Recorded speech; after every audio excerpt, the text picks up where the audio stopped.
Hello once again everyone, I am playing with my Wii with another video game playthrough. This time it's The Legend of Zelda, The Wind Waker, HD, for the Nintendo Wii U. And here we are in my very first Zelda playthrough. That's right! I have never done a Zelda playthrough ever before, this is my very first one. And we're gonna be sitting here on the title screen for just a moment longer than, you know, the title screen that I'm sure plenty of people watching this video will be familiar with. And, wow, who's this blonde guy? I don't know. I've never seen him before. Weird. Anyway, so I guess I might as well run down exactly what's happening in this playthrough. Now, this is going to be a unique playthrough with a different style that I've never done before. Now, what you're watching right now is the first time I've actually ever opened this game. And I got this game free from, you know, the Mario Kart 8 bonus games that, you know, you can pick from the whatever and you get them free. This playthrough is blind, but it's not live. I'm doing this post-commentary, but what you're watching is me actually going through the game for the very first time and having fun with it. And, yeah, there's my fancy name. It's been with me since day one of me being alive, so you know, I can't really do much about that. So yeah, so if that's any indication, now veteran Wind Waker players, I should say, will know that the hero mode will it explain what exactly hero mode does. But for the Wind Waker HD, you don't have to actually beat the game in order to switch it to hero mode. You can just do it immediately. Probably because they figured, hey, you know, people who've already played this game will be, you know, might get this game, the remake, so whatever. Anyway, so we got a little bit of backstory here. So I found this backstory enchanting, you know? I thought it was pretty cool. It basically explains the I believe what we're looking at right here is the very beginning of the series. The first Legend of Zelda game, when Ganon looked, well, like that. But yeah, and then this happens.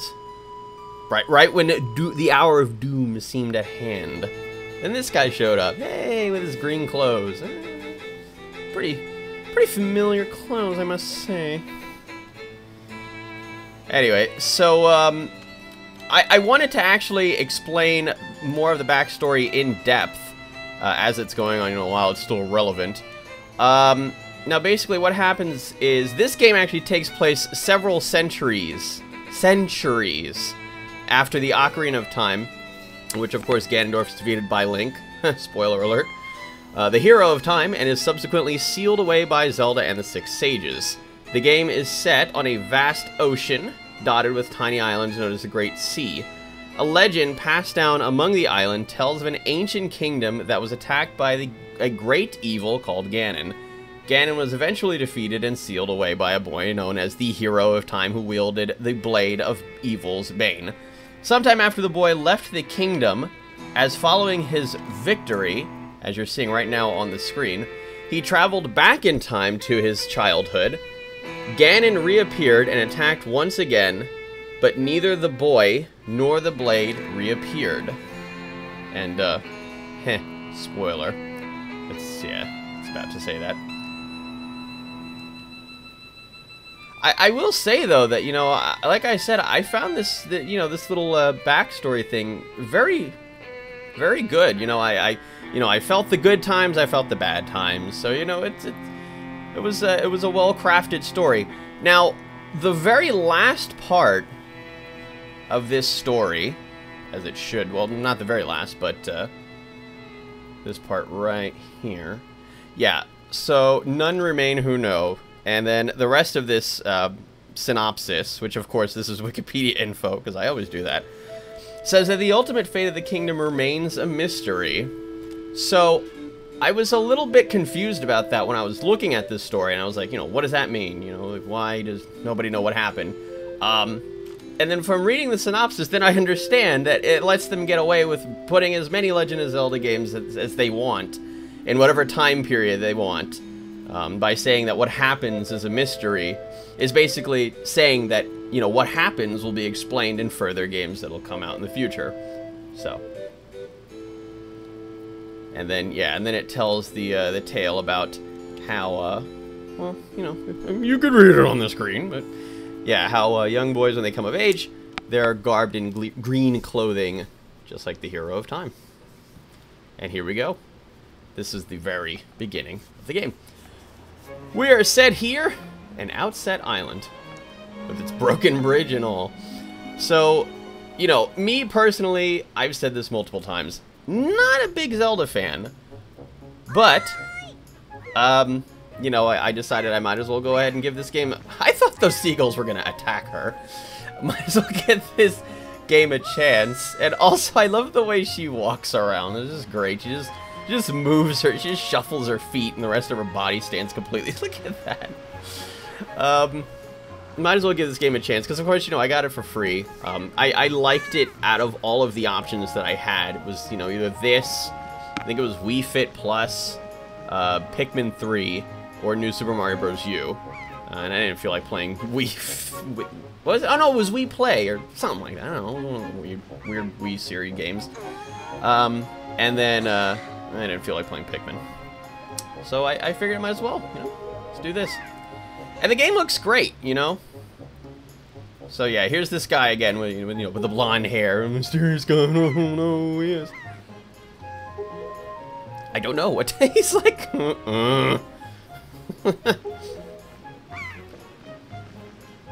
She seems a little broken up about that. Look at him, he's just like, please, I haven't had my morning coffee yet. Alright. So, I feel like some parts of the game are laid out pretty simply for you. You know, like you know, they pretty much flat out just tell you what to do.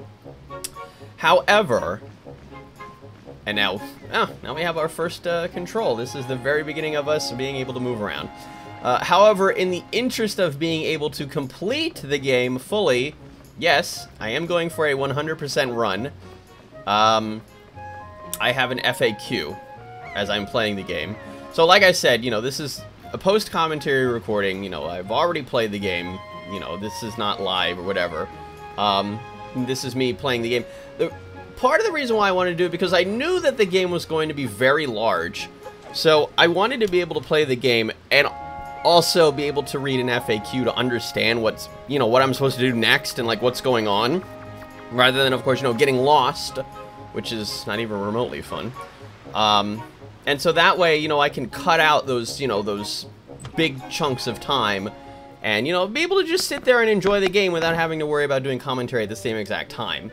Because, you know, that does kind of put me off a little bit, you know. There's definitely some degree of difficulty. And I know it might sound silly to some people, but yeah, there is some degree of difficulty doing commentary and, of course, staying relevant and playing the game at the exact same time. And then I found this purely by chance. I mean, I guess they made it kind of obvious with that little green rupee there, but yeah. Then I, you know, as I got that, I was like, wait a minute, there's another hole there. Yeah. So I got me an extra 20 rupees. Now, one of the changes, you know, from what I've gathered, is that initially, you know, in the original game on the GameCube, you had like a rupee purse or whatever, you know, wherever he stores this. Also, I really wanted to get under this freaking pot or whatever. I thought there was a hole there, but whatever.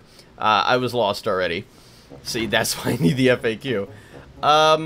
Is that the rupee purse, initially, you were only able to carry, was it 200 rupees, I think? And then they increased it in this game so that you can hold 500 instead at the very beginning, because, you know. So yeah, so that's very welcome, because I love collecting stuff, and especially collecting money. That's a pretty good one. Alright, so this guy's explaining to me that, you know, you can cut the grass. I was already familiar with that part of the, you know, Legend of Zelda Fair, where, you know, you could use the sword to cut the grass. You know, I already knew you could do that, but, you know, I just figured I might as well just talk to that guy. Alright, so more free money along the way as we go ahead and climb this rock. Very treacherous, but, you know, this guy doesn't care. He's just going for it. Alright. So, you know, of course, as you're playing the game, you know, it talks to Link as, you know, the name that you put in as your save file name. Also, oh god, this part. So, but yeah, Yeah, so, you know, he's calling me Anthony and all that. That was part of the reason why, for a while, I felt that, you know, of course, mistakenly thought that the Legend of Zelda series was an RPG series. To a slight extent, it is, but it's really not an RPG in, you know, the classic sense. But yeah, I remember saying that during the Super Mario Land 2 6 Golden Coins playthrough, and people, like, yelled at me, and they were like, what? What are you talking about? The Legend of Zelda series is not RPG at all. You're crazy. And, yeah, now I understand that. Yes, I was. Alright, so I was having a little problem with this pig catching, yeah. So we got some definite time skips going on here. Trying to... Oh, whoops. I was trying to become a pig catching master. There we go. Now I got this little porker, and I had no idea what to do with this. Just look at him. He's on his back. I had no idea what to do with him. The guy said he wanted one, you know, for his wife or whatever. So I figured, hey, if I have it and then talk to him, good things will happen. But that's not what you're supposed to do. I will actually do it correctly soon. You know, slight spoiler alert, I guess. Not really important. But yeah, no need to yell at me in the comments that I don't know what I'm doing. I mean, because I don't, but, you know, I will figure it out eventually. I'm a fast learner, leave me alone. Alright, so now going in this house, and this guy, he's just fighting, what is that, a big rock? Hey. Alright, so this house I was supposed to go in a little bit later, but instead I decided to go in earlier than usual. Part of the reason why is because, again, I was lost. Alright, just breaking stuff. Oh, sorry. Very high strung, I'd say. Alright, so, yeah, so, like I said, I was lost. I was trying to get to, you know, Grandma's house, which is, of course, where Link and, Errol? I'm just gonna throw this out there. I don't know if I'm pronouncing it correctly, so I'm just gonna say Errol. Or I don't know if it's Arl, live, and I did not pay attention to which house it was, even though it showed in the beginning cutscene where the house was. So instead, I'm going to be learning how to do a little bit of swordplay, which, like I said, I was supposed to learn slightly later than this. It's extremely simple, and so in the meantime, while this guy's yelling at me for doing it wrong, I might as well read a little bit more of the information, starting from the top. The Legend of Zelda: The Wind Waker is an action-adventure game and the 10th installment of the Legend of Zelda series. It was released for the GameCube in Japan on December 13, 2002, North America on March 24, 2003, and yada yada yada. A high-definition remake titled The Legend of Zelda: The Wind Waker HD was released for the Wii U starting on September 20th, 2013, digitally in North America, which is, that's me. And skipping over any possible spoiler alerts, because, you know, I try to avoid that as much as I can. The Wind Waker follows in the footsteps of the Ocarina of Time, retaining the basic gameplay and control system from the two Nintendo 64 titles. A heavy emphasis is placed on using and controlling wind with a baton called the Wind Waker. Surprising. You know, I might as well, I guess it's slightly a spoiler. But, of course, you know, we kind of need to know what exactly, you know, why it's called the Wind Waker. Though controversial during development for its use of cell shading graphics and the younger Link character, The Wind Waker was met with critical acclaim. A direct sequel, The Legend of Zelda: Phantom Hourglass, was released in 2007. Here I am breaking stuff. So I figured, you know, it's, you know, the pots and stuff. I was familiar with that too. You know, you cut the grass. Sometimes there's rupees and stuff in there. You know, you break vases, sometimes there's rupees and stuff in there. Finally, I'm now going in the direction of the correct house, except I'm talking to the post office or the post box that talks back. Alright. Things are a little bit scary in Link's world, but, you know, I think we'll be able to press on. Finally, we're in the correct house, Grandma's house, because, you know, little green Riding Hood. I don't know. I'm just making jokes. I'm sorry. I'm sorry. I'll try to refrain from that. Anyway, up the ladder we go, which surprisingly, Grandma is up there. So she's a spry old lady to be able to just climb up that pretty complex ladder. Hi. That's great. All right. So here's the clothing that, of course, Link is supposed to be wearing for, you know, this. Look at his face! They look like they might be a little warm for this weather. His face, he's so depressed. He just really does not like these clothes. Even though they sparkle and everything. Jeez. Be proud. Okay. Alright. Oh, the ways of the sword. Just like I just did. She has a very garlic-shaped nose. Or, oh yeah, that's the guy. Yeah, and then this shield. Wonder what that symbol is, that yellow symbol on the shield. He's already changed. That was quick. While she's talking. That face, that's great. Alright. Thank you. They do suit me nicely, don't they? For your birthday party. Oh boy. Soup. Great. I didn't want a cake or anything. Yes, birthday soup is just as good. Alright. So off we go now. After a little bit of time skippery. So yeah, you know, like I said, that there's gonna be, or no, I don't think I did say that. But yeah, there's gonna be quite a bit of time skippery here. As I stop to read the FAQ to, of course, make sure that I know where I'm going. And that what I'm doing is, in fact, correct. Hey, there was Z targeting this pig. Alright. Get over here, you little porker. Alright, so now, I decided to go up here. I believe the thingy told me to go up here and to possibly learn some stuff. I don't think there's anything really critical in here. But, yeah, this is the, Orca's brainy, brother. The one on the top there. And then, of course, as you're talking to him, the thing that you do down there actually happens up here, which is pretty frightening. I love that. He organizes his information by tacking everything to the walls. That's good. Very convenient for us. And there it is. Oh, God.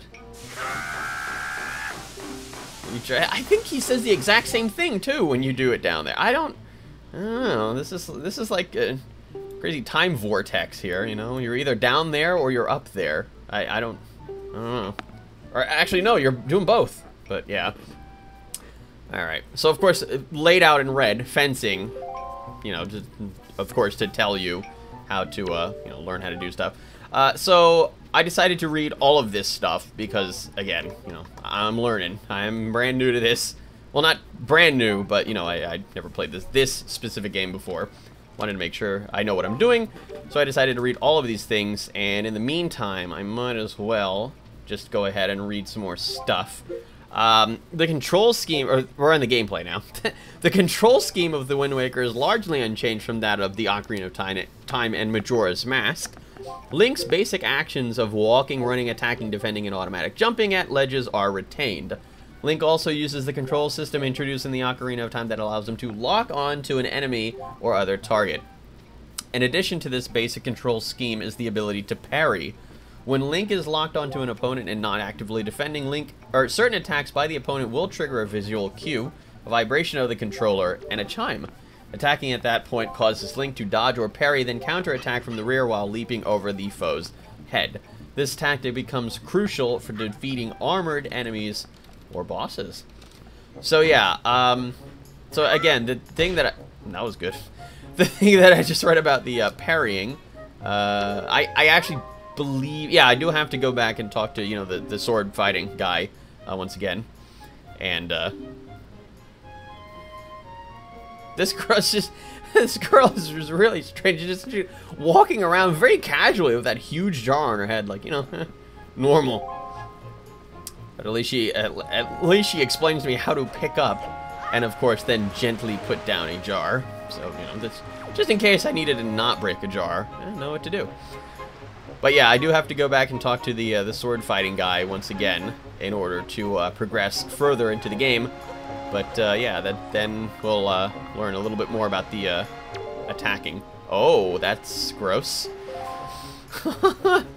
Although I did find this kind of adorable. You know, he's just kind of, look at him, he's just kind of following, and then he just bumps into you. Yeah.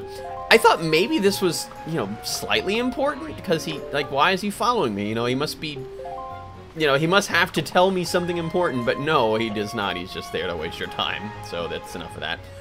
Also, yeah, the camera movement, you know, it baffled me a little bit because when you move the camera with left and right, it literally moves to the left and to the right. Now, I'm not used to that. I'm used to, you know, when you hold right, it moves the camera, you know, the opposite direction. But it decided to take the left and right movement very literally this time. So I was a little bit baffled. Huh. All right, I'm back. Little sis. You'd be way too hot in those clothes. I didn't really like that part. I was like, all right. Just for one day. Happy birthday. Great, yes. That's really nice, you know, a one-day birthday gift. Alright, so yeah, I think one of the papers explained that, but yeah, with key items, you can put them on either X, Y, or R, which, of course, that was much different in the GameCube version, because, surprisingly, oh, wait, yeah, there was X, Z, and R, but, yeah, those had different functions. Anyway... Or X, oh no, I should say X, Y, and R. Okay. But yeah, so yeah, she just kind of flat out tells you, are you looking at the red post box? This, you know, it was a little bit confused. I don't know what I was doing here. But I was not getting the hang of this at all. The telescope is very, very confusing. There we go. We're kind of getting somewhere. Oh, hey, there's the girl with the big giant jar on her head. Oh, hey, all right. Well... a little bit more. There we go. Alright. And now zooming in on this guy, this weird feathered postman, triggers the cutscene necessary for the next portion of the game. This guy. Hello. That's the person. Alright. Uh-oh. And he's being shot at. Well, that's convenient. So yeah, a minor spoiler alert. This bird's the bad guy. You know, you wouldn't think that at first glance. You know, you'd think that, hey, this bird is trying to get away from something, you know, because there's, you know, danger involved. But no, the bird is actually a bad bird. Oh. Oh. Got him. Right on the beak. Oh. And then that person's falling. Huh. Very gentle landing. There in the forest on top of the cliff. She swings her arms around. Oh yeah, so yeah, this is the part where, you know, you gotta go talk to the sword guy and learn how to do stuff. Because, you know, that's definitely important. You know, we gotta go and train with the sword guy as, you know, somebody's life could potentially be on the line here. But, you know, hey! You go to time as any to learn how to do sword play. Alrighty. So yeah, let's see. More of the gameplay. Oh, well, that's convenient. Please stop following me. The new art style used in the Wind Waker gives Link eyes that are much larger and more expressive than in previous games, surprisingly. This allows Link to focus his gaze on approaching enemies or important items. For example, if Link needs to solve a puzzle by lighting a torch to set a distant object on fire, his eyes might turn to look at a nearby stick, giving a hint to an observant player on how to proceed, that's actually pretty cool. Alright, so yeah, now we gotta do this part again. I decided to speed this up. Surprisingly, this is not real-time gameplay here, this is sped up. And yeah, he teaches you how to do the spin attack as well, which I don't think was actually part of the thing. Oh, now here's the parry. Yeah, very simple, you know, you just gotta be patient and wait. And then, yeah, I think you do the jump attack, and then that's it. Now you have a sword. I think you will misuse that sword. Take it anyway. You know, take it with my blessings. You... This sword... Huh. Alright. Well, that's good then. Alright, well, you know, as long as we got a good sword, you know, a very, very heroic sword, then that's all that really matters.